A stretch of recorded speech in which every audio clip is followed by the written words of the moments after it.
Ma'am, message lang po muna sa family ni JPE na namatay ka. Yes, opo. Pinapaabot namin ang aming pakikiramay sa buong pamilya ni dating Senate President Juan Ponce Enrile. At inaalala po namin ang kanyang contribution na sa ating bayan, lalong-lalo na sa kalayaan at demokrasya. Ma'am, of course, 90 years of the office of the Vice President happening on your term.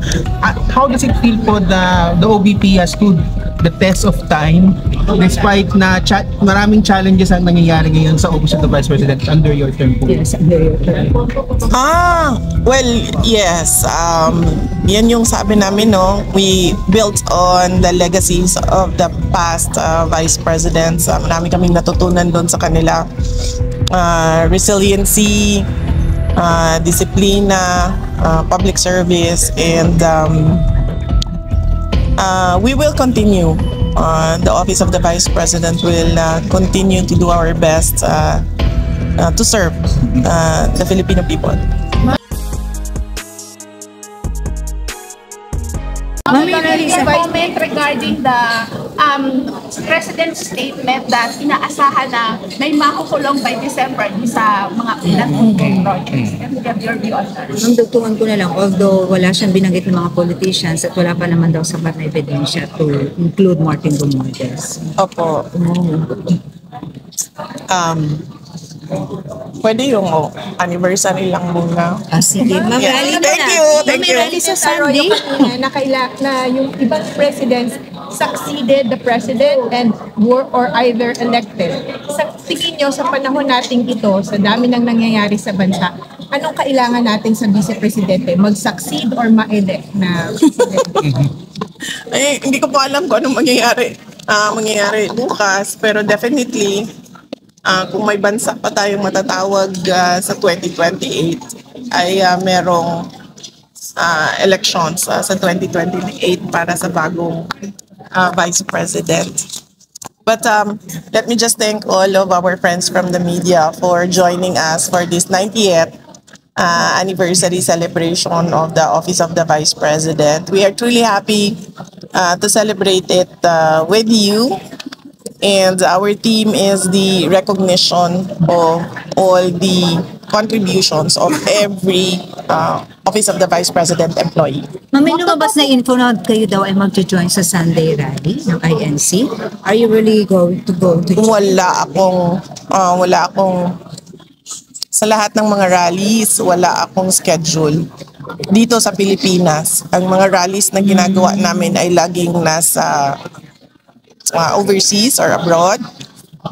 Pero I commit and I call on the administration, the government to respect the right of the people to freedom of speech and expression. Huwag masyado silang maging balat sibuyas. Ma'am, Last two questions, please. Usapan po na sa 2028 kukunin niyo raw po na bilang Vice President daw po si Senator Amy Marcos.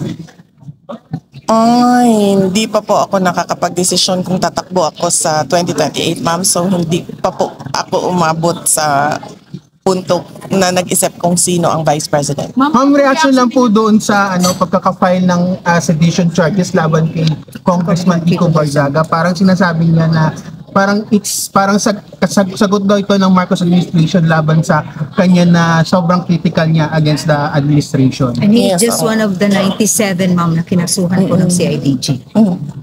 Actually ako, meron din akong pending open investigation sa inciting to sedition and So, grave threats. You have subpoena, ma'am?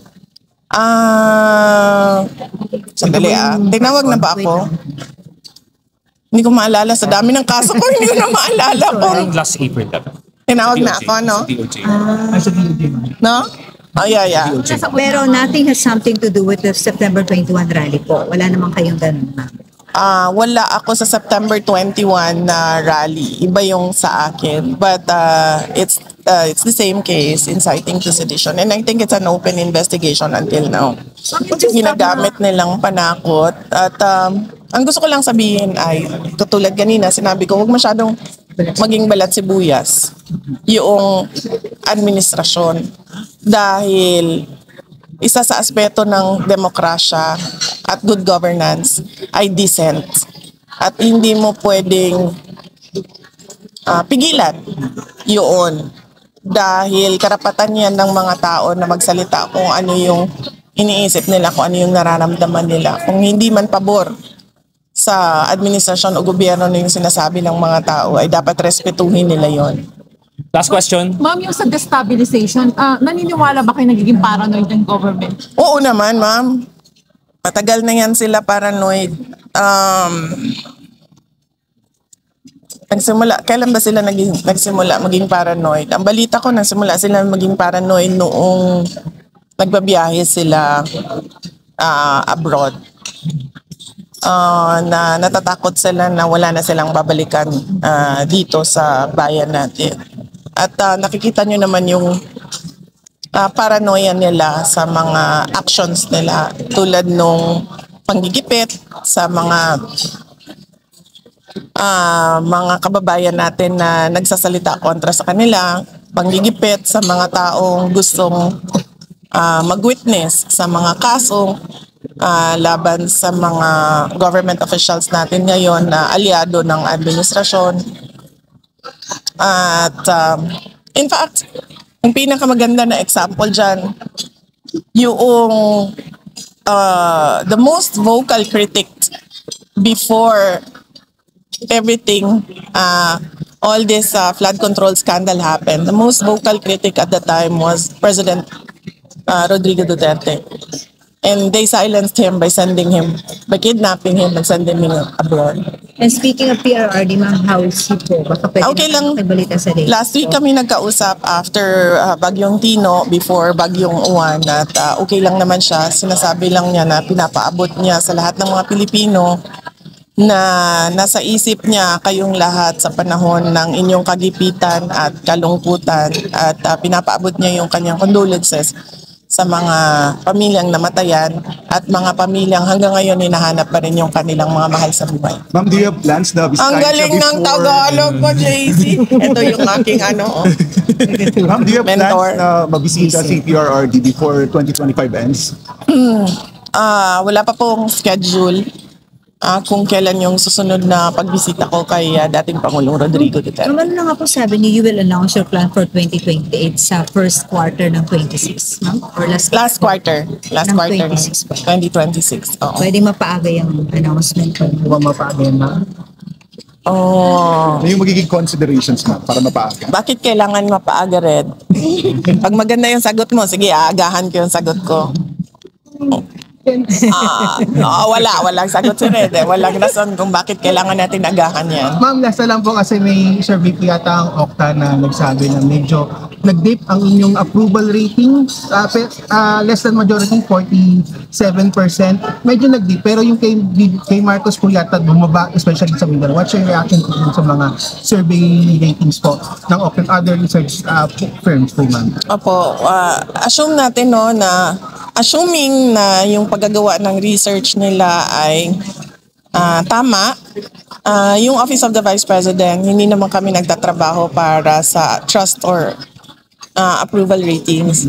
Kung ano yung commitment namin sa mga kababayan natin na mga projects, ay itutuloy pa rin namin yon. And in fact, mas paigihan pa namin yung aming pagtatrabaho, lalong-lalo na medyo gipit kami sa aming pondo, kaya lalo naming doblehin yung effort namin para mas marami pa rin mga kababayan ang makabenepisyo sa serbisyo ng Office of the Vice President. Ma'am, your thoughts sa ginagawa po ng gobyerno sa flood control project? Kasama na dyan yung Senate Blue Ribbon. Sabi ni Senator Amy Gutesa may tricant his statement. Oo, nakikita nyo naman na unsa gani na sa Bisaya gani. Ginaango-ango. Senator Ryan. Ang nabaliw-baliw. Lalo-lalo. Ngayon naman parang ginahimo ta nilang ango-ango ba sa ilahang ginabuhat. Kayo na mag-translate. Ang lalim. Ma'am, yung pagbaba ng peso, Hinahang-hinay. anong masasabi niyo dito? Saan nyo may ako-contribute yun? Loss of confidence sa ating bansa. At yung walang investments na pumapasok sa ating bansa. Sabi ni Presidente, pwede raw makarecover ng government by fourth quarter of the year. Ano possible? Nananaginip ng gising. Kung sino man nagsasabi na makaka-recover ang ekonomiya by fourth quarter of this year, nananaginip yan ng gising. Wala yan sa tamang pag-iisip talaga.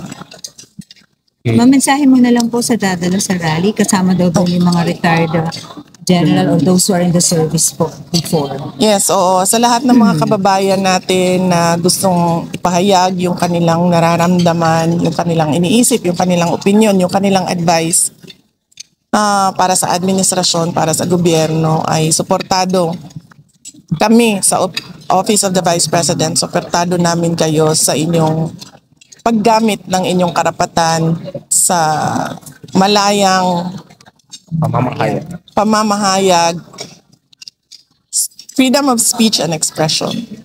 Actually, ma'am, inaantay ko lang kung kailan nila ako ikukulong. But apparently hanggang ngayon hindi pa rin nila mabuo-buo talaga kung ano yung strategy nila, paano nila ako ikulong. Dahil wala talaga silang ebidensya ng maling ginawa. Ma'am, are you scared po ba na baka tuluyan kayo ni Boying, yung ombudsman Boying? Kasi inuuna na yung Stalin, tapos ngayon yung makaso ni Trillanes. Hindi ba kayo natatakot na baka si Boying na mismo ay uunahan na kayo? Natatakot hindi kasi nakahanda naman na ako sa posibleng mga mangyari sa akin. Ma'am, sa warrant the Senator Bato, kasi it's reached you already, no? And what's your take on that? Wala akong copy ng warrant ng issue kung meron mang inisyo ang ICC na warrant of arrest for Senator Bato de la Rosa. Wala akong copy. Ang sinabi ko lang sa kanya na merong kaming i-refer sa kanya ng lawyer kung interested siya. International law lawyer. So he reached out to you po, ma'am? Hindi, ako yung alright. Ako yung nag-reach out nung nabasa ko yung balita at ang nakausap ko yung kanyang anak, si Maki.